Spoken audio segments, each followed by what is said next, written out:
पहले कहा गया कि उसकी भी हम दखल लेंगे और शाम होते होते ये कह दिया गया कि जो सीवीसी की गाइडलाइन है, कोई भी कंप्लेंट जिस पे कोई दस्तखत और नाम ना हो उसको दखल ना लिया जाए, ये हम भी जानते हैं। लेकिन जिस तरह के आरोप उस पत्र में हैं, जिस तरह की चीज़ें चल रही हैं, अगर उसको नज़रअंदाज किया जा रहा है तो हमें लगता है कि पूरे इंस्टीट्यूशन पे सवाल खड़ा होने जा रहा है। निश्चित रूप से जांच के लिए टीम आई है, जांच शुरू की गई है, पंच को बुलाया गया है।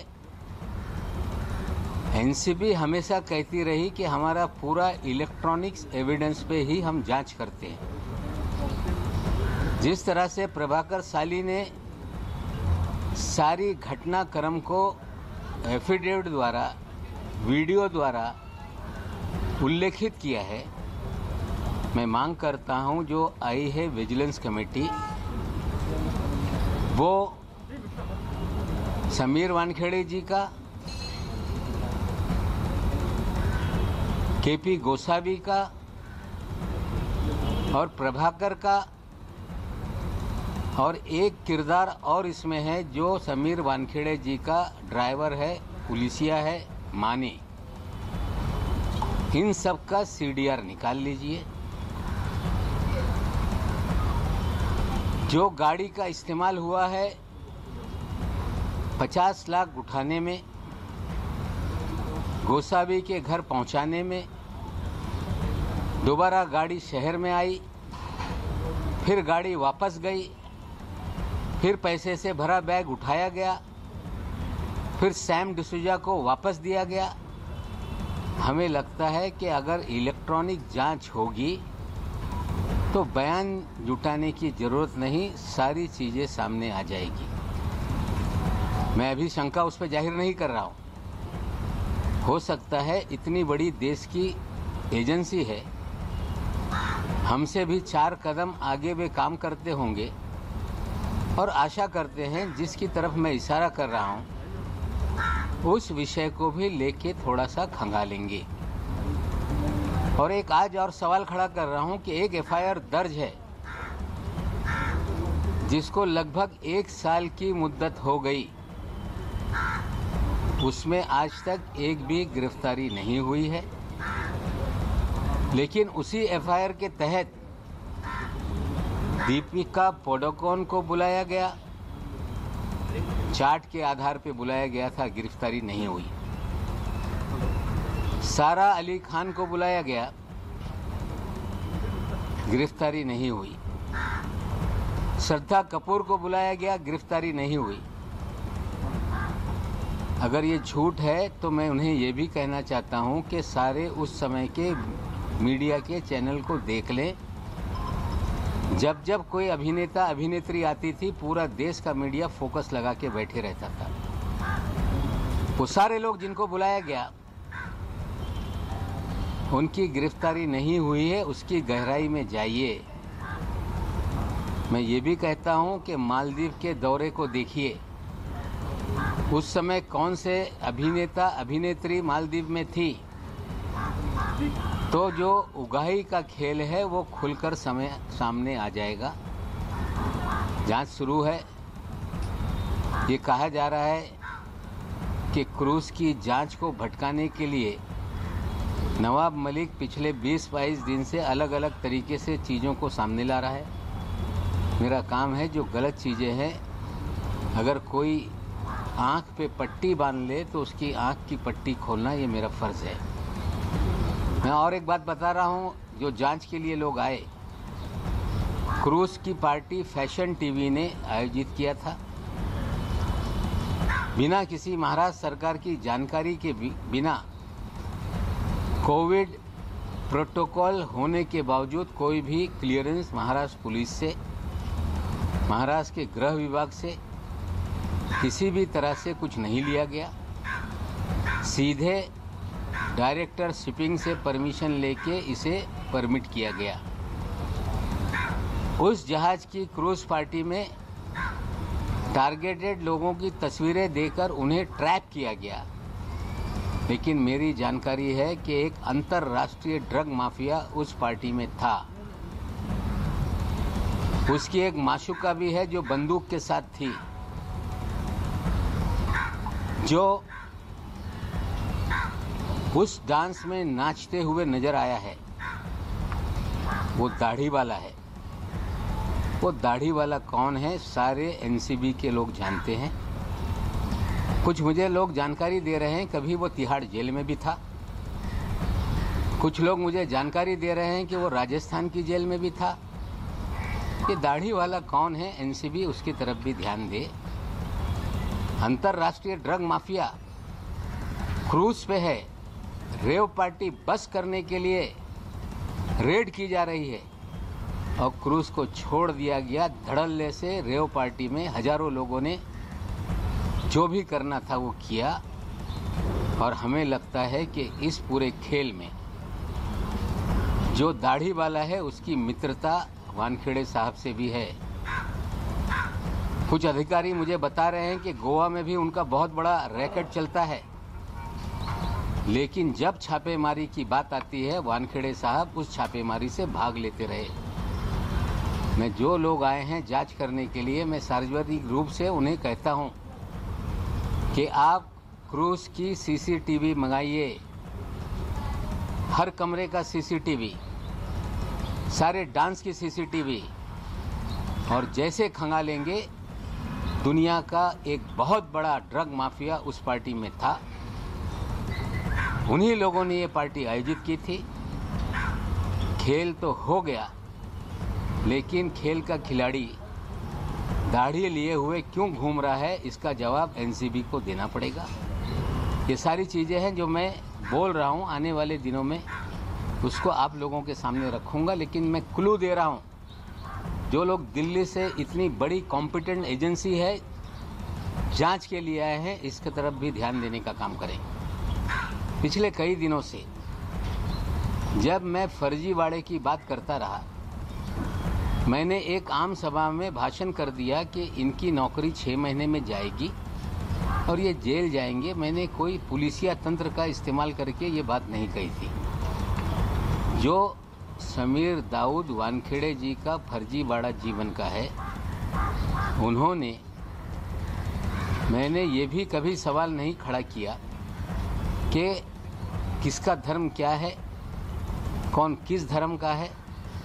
मेरा सवाल इतना ही है कि समीर दाऊद वानखेड़े ने फर्जी दस्तावेज के आधार पर शेड्यूल कास्ट का सर्टिफिकेट बनवाया और उस सर्टिफिकेट के आधार पर कंपटीशन में बैठे, आईआरएस का पद हासिल किया और देश में एक होनहार दलित शायद किसी गांव में गरीबी में पढ़कर आगे जाना चाहता होगा या किसी शहर में झोपड़ी में रहकर उसने तैयारी की होगी, ऐसे एक होनहार दलित का अधिकार छीना गया। ये विषय हमारा ये है। हम कोई धर्म की चर्चा नहीं करते रहे। हम जो फर्जीवाड़ा समीर वानखेड़े का है, फर्जी तरीके से सर्टिफिकेट ली गई और उसके आधार पर नौकरी ली गई, ये मुद्दों को हम उठाते रहे। जब मैंने पहला बर्थ सर्टिफिकेट डाला तो सब लोग टूट पड़े कि ये फर्जी है।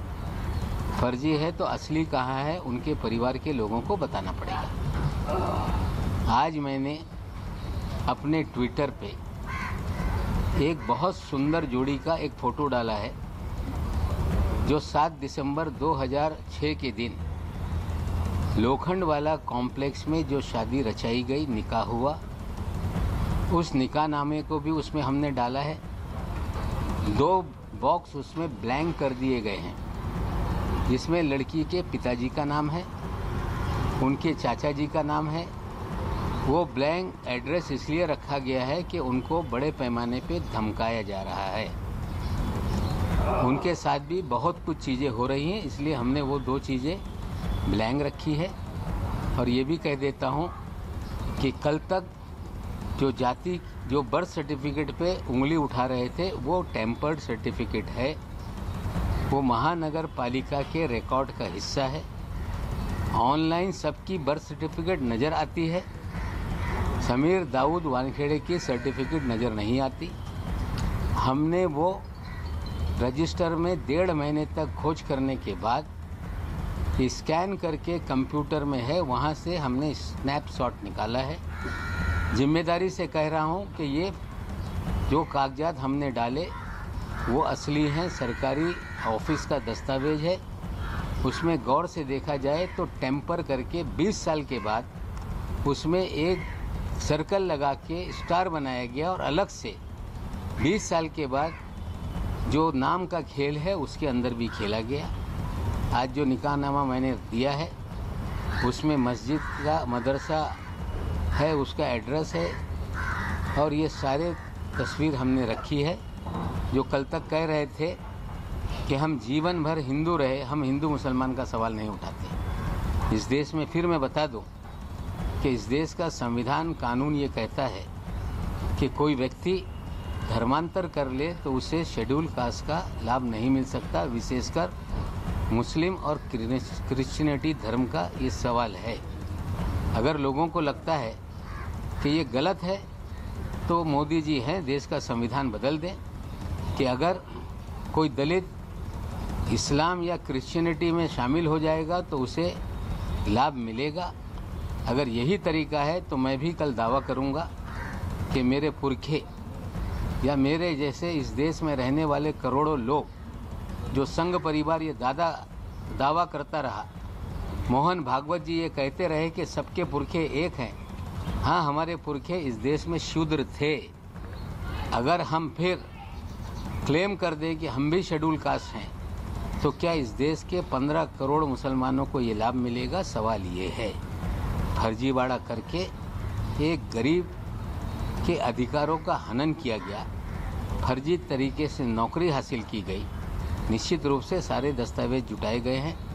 दलित संगठन मेरे पास आ रहे हैं, चीज़ें मांग रहे हैं, हम उनको देंगे। और जो जात प्रताड़नी समिति कहा जाता है, इंग्लिश में स्क्रूटनी कमेटी है, वैलिडिटी कमेटी, उसमें ये कंप्लेंट दर्ज होगी। बाकायदा वानखेड़े साहब को भी नोटिस जाएगी, कंप्लेंट करने वालों को भी सुना जाएगा, सरकारी कार्यालय के दस्तावेज खंगाले जाएंगे और हमें उम्मीद है कि ये फर्जी दाखला साबित होगा और उसके आधार पर निश्चित रूप से जो कानून में प्रावधान है उनकी नौकरी जाएगी। उसी कानून में लिखा है कि इस तरह से फर्जी कोई दस्तावेज के आधार पर अगर कोई सर्टिफिकेट बना लेता है तो उसे 2 साल से 7 साल की सज़ा का प्रावधान उस कानून में है। आप कह रहे हैं कि बहुत से लोग आपको अप्रोच हो रहे हैं कास्ट सर्टिफिकेट को लेकर, लेकिन आप पे बार बार यही इल्ज़ाम लगाया जा रहा है कि नवाब मलिक हिंदू मुस्लिम कर रहे हैं और कहीं ना कहीं बदनाम करने की कोशिश कर रहे हैं। देखिए, मैं दस्तावेज के आधार पर कह रहा हूँ, अगर वो जिस भी धर्म में हो, राइट टू रिलीजन ये फंडामेंटल राइट है। हर व्यक्ति अपने तरीके से किसी भी धर्म को स्वीकार सकता है, जब चाहे धर्म बदल सकता है। हर दिन नया धर्म बदल ले, उस पर मेरी आपत्ति नहीं है। लेकिन देश का कानून कहता है कि कोई व्यक्ति जो शेड्यूल कास्ट को बिलोंग करता हो, एक बार उसने अपना धर्म परिवर्तन कर लिया तो उसे शेड्यूल कास्ट का जो भी फ़ायदा है वो नहीं मिलता।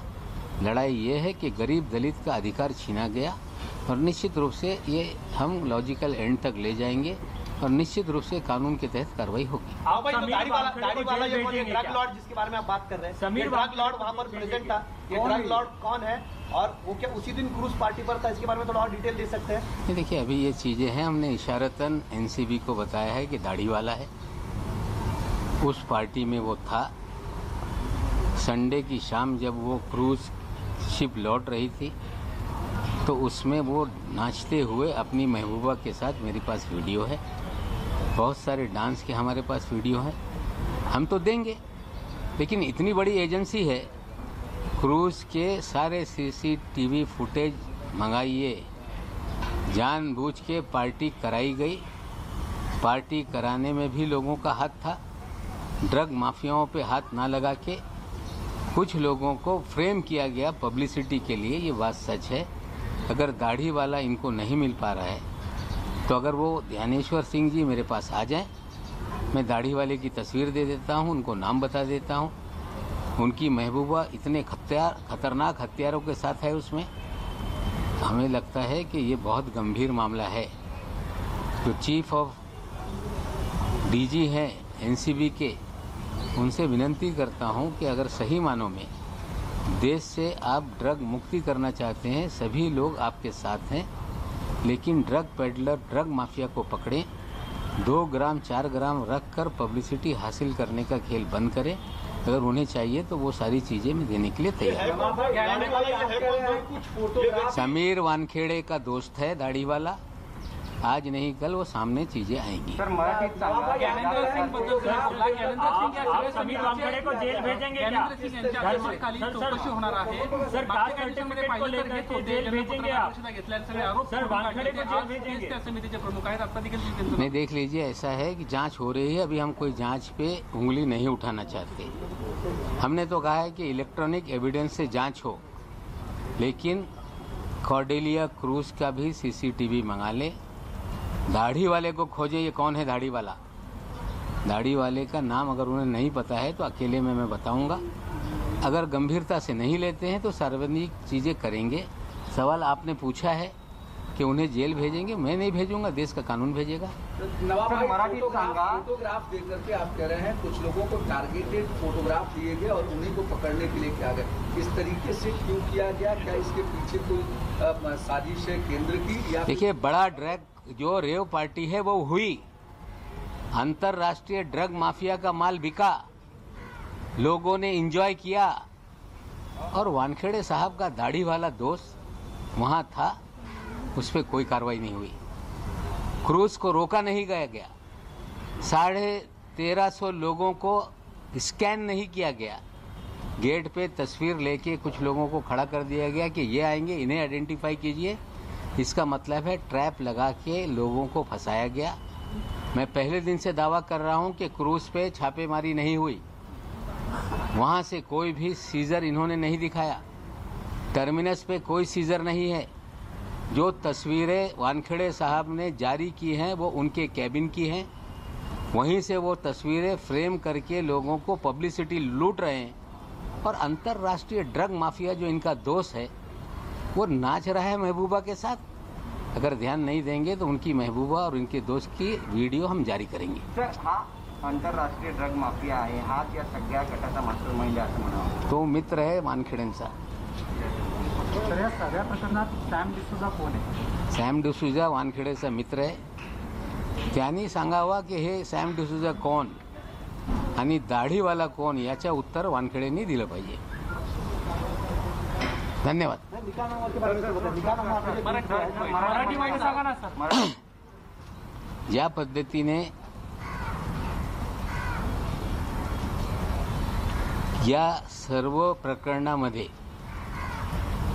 माझ्याकडे एक अधिकाऱ्यांनी नाव न लिहिता एक पत्र पाठवला होता, ज्या पत्रामध्ये 26 आवाज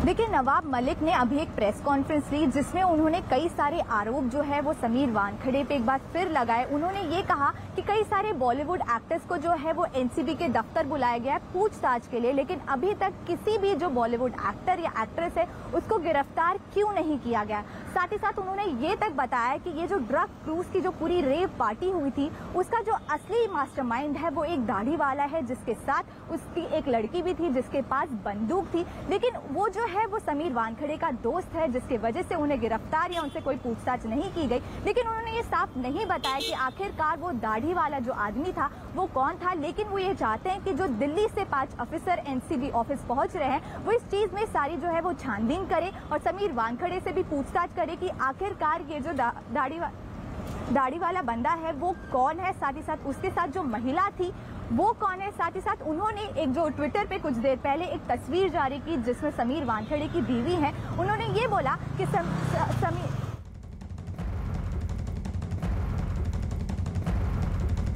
कामयाबी की कोई कहानी एक दिन में मुकम्मल नहीं होती, लेकिन ईमानदारी, लगन और सच्चा संघर्ष हो तो सफलता की कहानी एक दिन जरूर पूरी हो।